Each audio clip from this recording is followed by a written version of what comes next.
بسم اللہ الرحمن الرحیم۔ السلام علیکم۔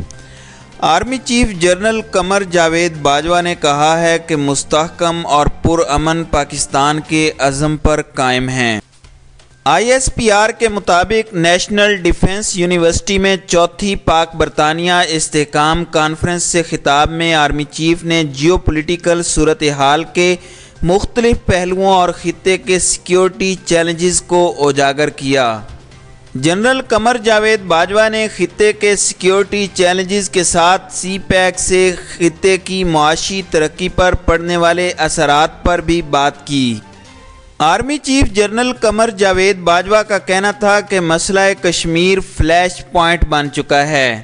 جب بھی بھارت کشمیریوں کو دبائے گا تو رد عمل آئے گا۔ CNI مانیٹرنگ کے مطابق Pakistani army chief general Qamar Javed Bajwa نے نیشنل ڈیفنس یونیورسٹی میں پاک برطانیہ کانفرنس سے خطاب کے دوران ملک کی اندرونی اور بیرونی سلامتی کی صورتحال پر روشنی ڈالی اور شرکاء کو خطے کی مجموعی صورتحال اور سیکیورٹی چیلنجز سے آگاہ کیا۔ ملک اور خطے میں امن کے لیے اپنے ویژن سے آگاہ کرتے ہوئے کہا کہ پرامن اور مستحکم پاکستان کے قیام کے لیے پرعزم ہیں۔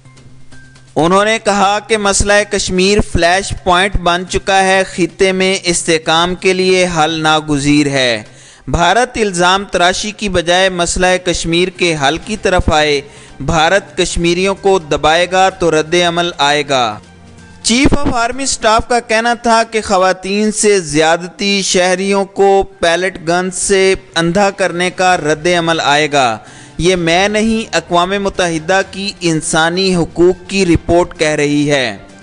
پاکستان نے بھارتی پائلٹ کو رہا کر کے خیر سگالی کا پیغام دیا ہے۔ کشیدگی خطے میں امن کے لیے نقصان دہ ہے اور اب بال بھارت کے کورٹ میں ہے۔